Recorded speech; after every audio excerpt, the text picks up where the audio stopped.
ભાવનગરના એક ડોક્ટર સાથે 9.70 લાખ રૂપિયાની છેતરપિંડી થઈ છે।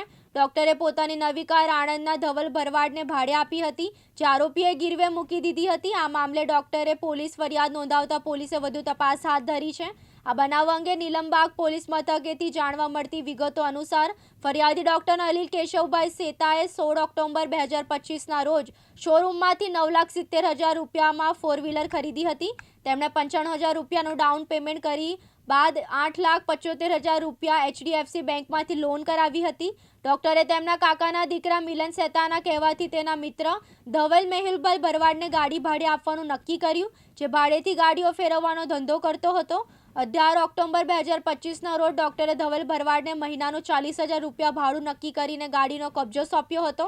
ધવલે સિક્યોરિટી પેટે એક્સિસ બેંકનો ચેક આપવાનું કહ્યું હતું અને વોટ્સએપ પર ચેકનો ફોટો મોકલ્યો હતો। જોકે ગાડી સોંપ્યા બાદ ધવલ ભાડાને ચેક મોકલવા માટે સતત વાયદા કરતો રહ્યો અને ચેક મોકલ્યો નથી। આથી ડોક્ટરને શંકા ગઈ અને તેમણે મિલનને આ અંગે વાત કરી। મિલને તેના મિત્ર યુગલ અલ્કેશભાઈ લબાના અને જયવીરસિંહ પરબસિંહ ડોડિયાને આ બાબતે જણાવ્યું।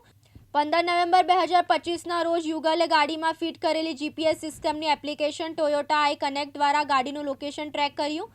ગાડી વડોદરા ખાતે સમા સાવલી રોડ ઉપર ઓર્કિડ કેલિસ્ટ્રો સોસાયટીમાં મળી આવી। યુવકે 112 નંબર પર પોલીસને જાણ કરી અને બીજી ચાવીની મદદથી ગાડીને સમા પોલીસ સ્ટેશન પહોંચ્યો। પોલીસ સ્ટેશન ખાતે જીતેન્દ્રસિંહ સોલંકી નામના એક વ્યક્તિ આવ્યા અને જણાવ્યું કે આ ગાડી ધવલ ભરવાડે તેના ભાઈ રૂપતપાલસિંહ સોલંકીને 3,10,000 રૂપિયાના ગીરવે મૂકી દીધી છે।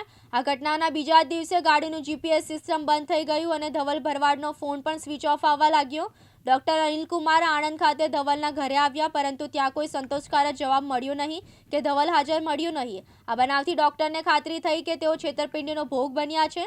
તેમણે વધુમાં જાણવા મળ્યું છે કે ધવલ ભરવાડે ભાવનગર ખાતેથી અન્ય 3 4 વ્હીલર ગાડીઓ પણ આ જ રીતે ભાડે લઈને ગાયબ કરી દીધી છે। ડોક્ટર અનિલકુમાર સેતાએ નીલમબાગ પોલીસ મથકે ફરિયાદ નોંધાવી છે। પોલીસે ગુનો નોંધી આરોપી ધવલ ભરવાડને પકડવા માટે વધુ તપાસ હાથ ધરી છે। વિપુલ બારડ, દિવ્યાંગ ન્યૂઝ, ભાવનગર।